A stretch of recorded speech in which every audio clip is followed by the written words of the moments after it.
Hello everyone, welcome back to Gut Check, where I give you my initial reaction to the latest episode of Doctor Who, this time Lucky Day by Pete McTighe. Now this is the Doctor Light episode for Season 2, and I'm gonna be honest, I'm not a huge fan of Doctor Light episodes. They're very hit and miss for me. And I think especially when we are getting sort of more shorter series/seasons, we want to have, more Doctor content, especially the Doctor and Belinda, who I am loving and I want more content with them. So I think that's a little bit of a shame. However, I think Lucky Day really works as a Doctor Light episode because it is very much, I think it's a pivotal episode for this series because it's very much setting up the finale, it's setting up the unit spin-off, it's giving us answers to previous stories with the Robot Revolution, why the Doctor went looking for Belinda, the inclusion of Mrs. Flood as the Governor. I think that is harking back to one of these things that was set up in the Star Beast with the Meep saying, the boss.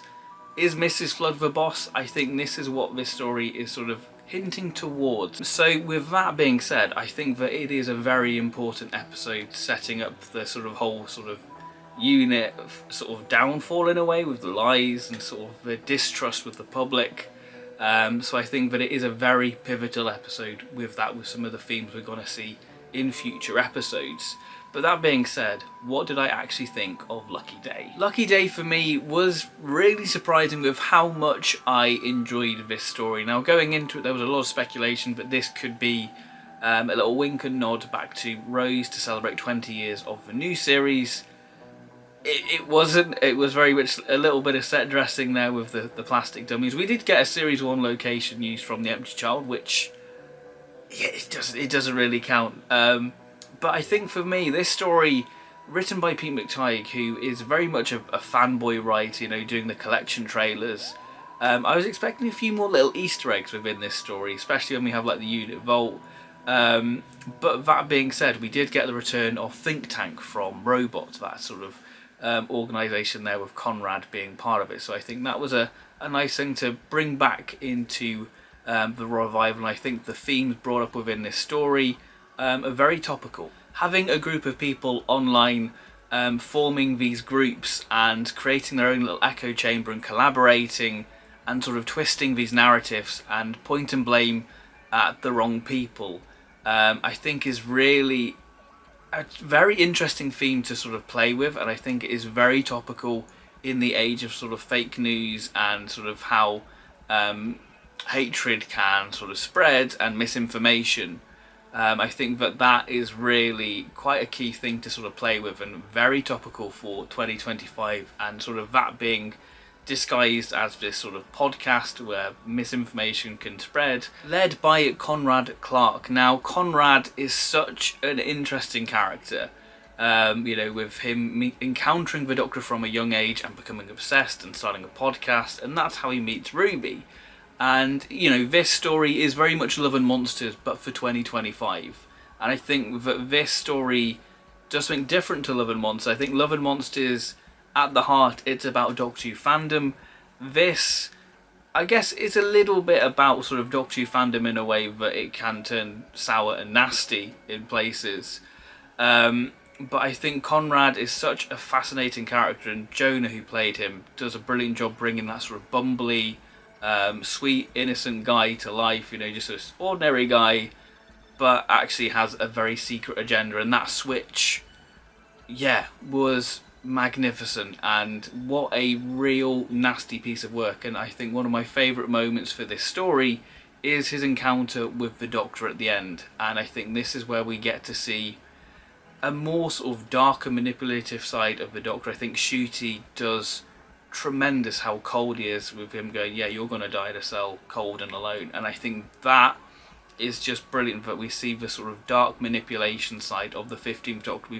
We saw a little glimpse of it in Joy to the World with how he sort of manipulated Joy, and we've seen a little glimpse of that in the Robot Revolution as well. So we're starting to see a bit more of a darker edge to the 15th Doctor, which I really do love. But our main protagonist for this story is the return of Ruby Sunday, Millie Gibson, the MVP of Season 1. And yeah, she was great in 73 Yards leading that story, and here she is again leading episode 4 again.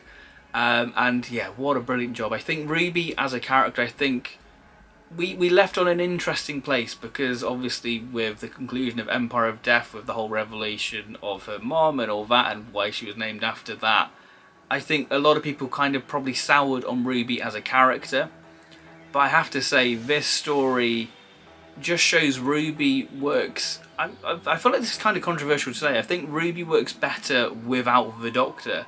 And I think the themes it tackles for Ruby, with Ruby adjusting to life without the Doctor, that it isn't all sort of sail off into the sunset, I've got my new family now, this is great and exciting. She's trying to find her place back in society, but she's still on edge, waiting for things to happen. And I think that's interesting that we sort of have a little bit of PTSD there, which I think is really quite a nice little theme to sort of examine. And then having a character like Conrad exploit that vulnerability is just really, really quite depressing when you think about it.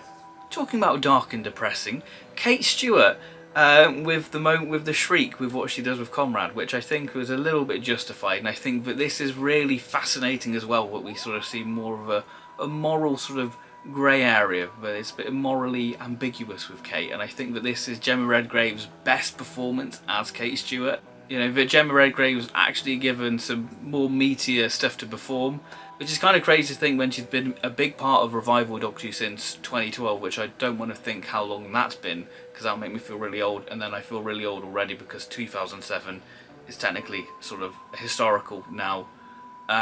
Yeah, that was crazy. So yeah, Gemma Redgrave was brilliant. I think that's really sort of explored a different facet to Kate's character, which I really like, and I think we're probably going to see more of that in the upcoming unit spin-off. The sort of alien species of this story, the Shriek, I love the design. I think that this is one thing what this season is doing better than season 1, is that we're returning to monsters and aliens, and I think, you know, that's what Doctor Who is about. It's about the monsters, and it's great to have the monsters have more of a forefront within this season. And what's quite fascinating is the Shriek were actually referenced in Caged by Una McCormack, one of the 15th Doctor and Ruby tie-in novels from last year, so it's great to see them at the forefront and get to see their adventure this time, which was great. I really like the design of them and the nice little bit of history, how they hunt and what they are. I think it was great detail for what they have within this story. Overall, Lucky Day makes season 2 4 for 4. I think series 2 is shaping up to be one of the best seasons of Revival Doctor Who. I think I've loved all these stories. I think, like I say, Lucky Day, on the surface you don't think it's going to be this pivotal episode for the series, with it being a Doctor Light episode, but actually it's setting up the finale, the future of the show, and giving us, you know, a few answers from previous stories as well. So it's a great story, really fascinating themes, not only with its characters, but the sort of message behind it, I think, is really well executed within this story, and I can't wait to see how sort of this spirals with Unit, because yeah, there's this massive tower in London.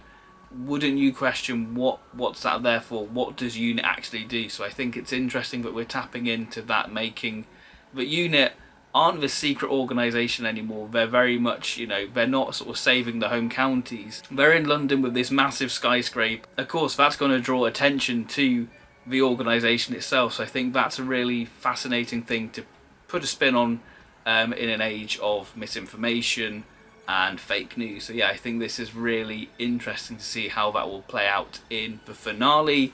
But yeah, really, really strong stuff. A great Doctor Light episode. Millie Gibson, it was great to have her back in the forefront, and yeah, really nice work to have Ruby check in on her, have her family back. Yeah, really, really wonderful stuff within this story. So that has been my initial reaction to Lucky Day. Let me know your thoughts on Lucky Day, whether you enjoyed it or you didn't. Let me know if you're interested to know the consensus on this story. If you've enjoyed this video, then please do like and subscribe, and I'll see you next time. Bye bye.